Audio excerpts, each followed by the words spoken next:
Good morning, guys. It's Tina, my homesteading project, and I just wanted to show you something that I am working on today. I'm going to make some cute banners. I'm going to make them out of burlap, and I'm going to paint hearts on them to hang across the window. So I just wanted to show you how I was doing that. So the first thing I did was I took a cardboard box, and to make them fit on your burlap and make them really even, what I did was I took my quilting square and laid it down, and I measured out a 12 by 12 square, and then I marked the 6-inch mark for the point, and then I used my straight edge to make the lines. That way, if you make them nice and uniform like that, you can draw the triangles this way, and then you'll have exactly the same size triangle going this way. Now I'll show you how I did this. Now, so this is a 12-inch triangle at the base, okay? Now what I did to make my allowance for it's going to fold over to put my burlap string through, okay? So I just took an old yardstick. I'm sure most of you have these laying around. I took an old yardstick and I traced along the edge to give me my line where I'm going to fold over to run my string through. Then what I did was I just took a Sharpie and I traced my triangles, and I went all the way down and traced a bunch of triangles, and then I flipped it around, put it in there, and then traced along the top.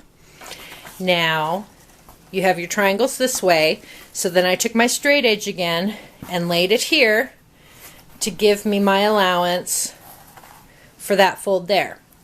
And I doubled it up so I have my allowance, and then I did another row of triangles and did the exact same thing. Now after I got 2 rows here, I went ahead and went to the other side, traced along, because I like to use the selvage because this will not unravel. I like to use the selvage edge, and then I did the exact same thing here and then made another straight line. So the only waste I have is one little strip here of waste, and then I've got, I don't know how many I made here, 1 2 3 4 5 6 7 8 9 times 3, so 27. I've got 27. Hopefully that should be enough. It really should. So I've already traced them. Now I'm not gonna cut them out just like this. What I'm gonna do first is, now you can buy the fray check, but it's a little bit more expensive than your good old-fashioned Aleene's tacky glue. I have used this forever. Any of you who are crafters have seen this. And so this is what I'm going to use. And I'm going to take just a paintbrush here, and I am going to put glue along the edges before I cut it out, to kind of seal those edges so when I cut it out, it won't fray apart. Now, one thing you're going to want to do is, on my craft table, even though my craft table is laminate and it, stuff doesn't really stick to it, I went ahead and I have a bunch of these t-shirt boards that you put the t-shirt on to paint t-shirts. It's really slick and waxy on the top. I slid those underneath all over my table so that the glue won't stick. And then after I put the glue on, you lift up just a little bit so it doesn't stick down and it can dry easier. Okay, so I'm going to go ahead and do that, and then we'll come back and we'll cut them out and we'll go from there. Okay, I went ahead and I put glue on all the lines that I was going to cut, and I went ahead and let it dry overnight just to make sure it was good and dry. And now I've just now started to cut it. Now, if you can see, you can just barely see it. It dries clear, so you can't really see it that much, the glue. And so I'm just going to cut it out, and as you can see, it's not going to unravel. So, I mean, you could pull it apart if you really needed to, but it will not unravel for you. Now you don't have to sew those edges.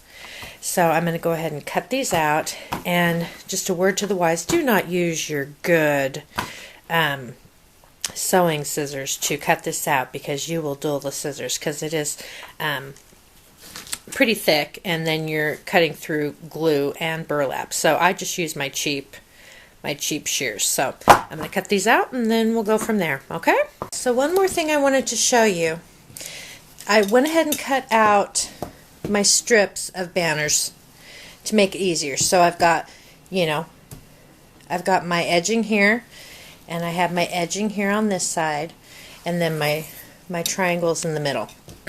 Now when you want to cut your triangles apart, I didn't mention it, but I did put glue right here at each point, because I knew I would be cutting right there, because you'll have a straight cut here and a straight cut here, and that's what folds over to give you your pocket to run your jute twine through for each of your flags. So instead of cutting it in an angle, which you can if you want to just cut at an angle, cut an angle, but I just go ahead and cut it straight, cut out my triangles, and when I fold it over, I'll just snip off any little corner that sticks past my banner. So I just wanted to show you that. I'm going to cut out the triangles, and we'll move on. So now we have all of our triangles cut out, and we're going to go ahead and sew them. Now I'm just going to, let's see, well, first off, my machine is a EuroPro Shark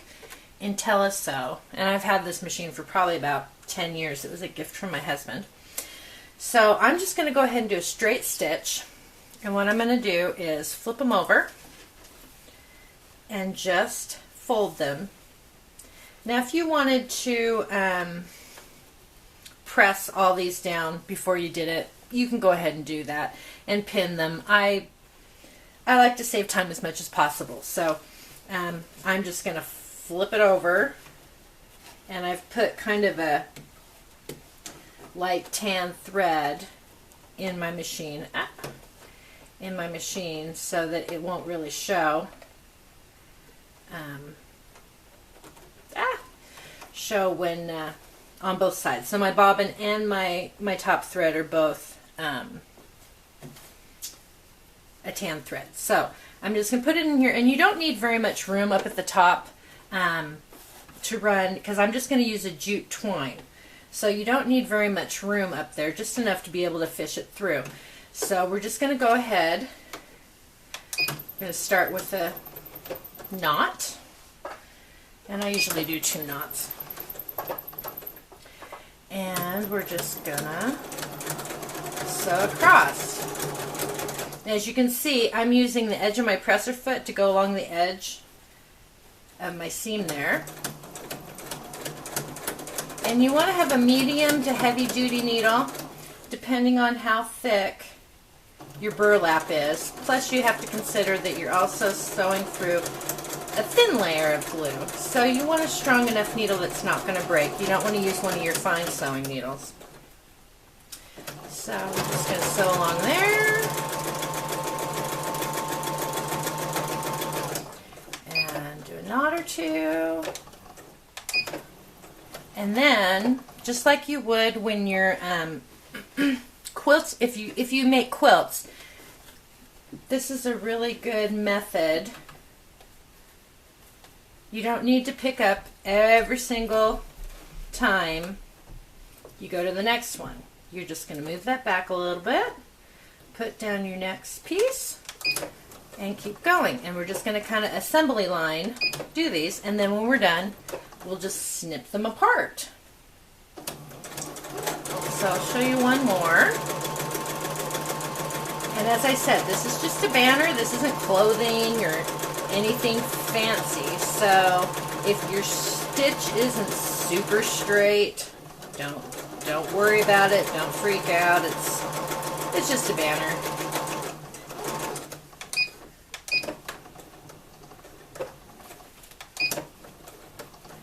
And next square. fold it over where your line is. Lift up, slide that back a little bit. Just put the next one in there. Super easy peasy. So I'm going to finish sewing up all of these squares, and then we'll just snip the threads that hold them together, and we'll go on to the next step.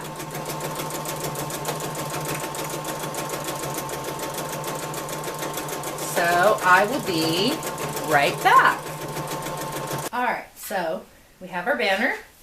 We've sewn the edge up at the top.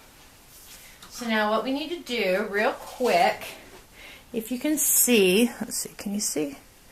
We've got a little bit of an edge here. We're just going to snip those off. Okay? We're going to snip both of those off. And I'll clean that up later. And so now we have our banner. So on the front side of our banner, we're going to take, I just made a paper template of a heart. Now if you have like the plastic stencil paper or stencil plastic that you can make stencils out of, you can cut out your heart, or if you have a big enough piece of plastic or something, you can cut the heart out and then use a dabber to do it that way. But I'm out of stencil plastic right now, so we're going to do this the old-fashioned way. Now, since I'm going to paint my hearts red, I'm going to use a red Sharpie so that when I paint it, it won't show. So I'm going to trace around my heart.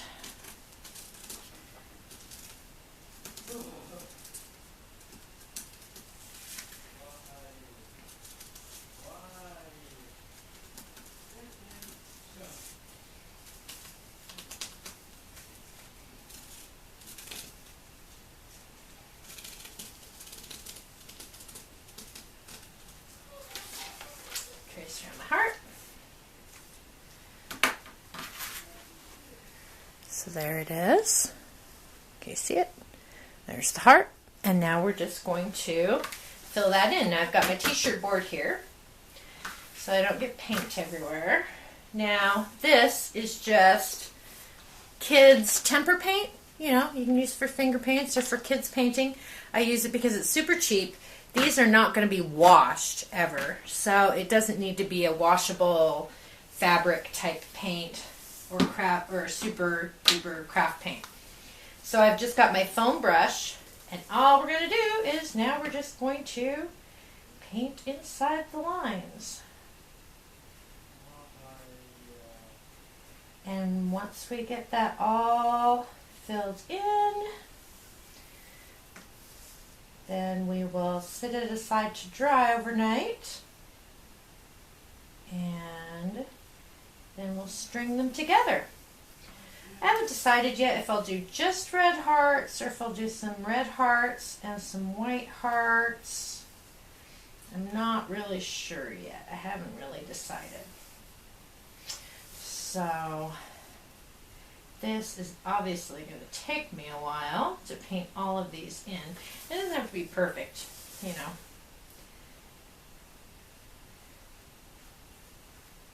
But it does use quite a bit of paint though, because the burlap does soak up quite a bit of paint. So we're just going to fill that in, and then when they dry, we'll string them together, and I'll show you how I do that. Okay, so next step to come. Stay tuned. Okay, final step for our Valentine banner.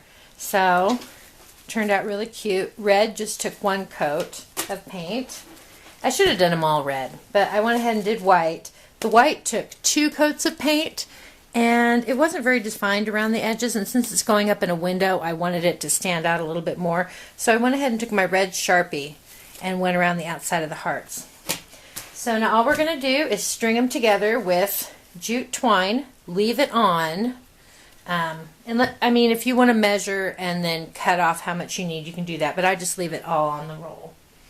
Now, you can tie a loop in this and use a paper clip. Well, you could use a paper clip or a safety pin. But what I like to do is to tie, can you see that? Tie my jute twine onto the end of a knitting needle that will fit through my seam allowance. And then what I do is I just run it through, all the way through. See, it's long enough that it goes all the way through the banner. And feed it through the end. And pull. And it's like a great big needle. And there you go.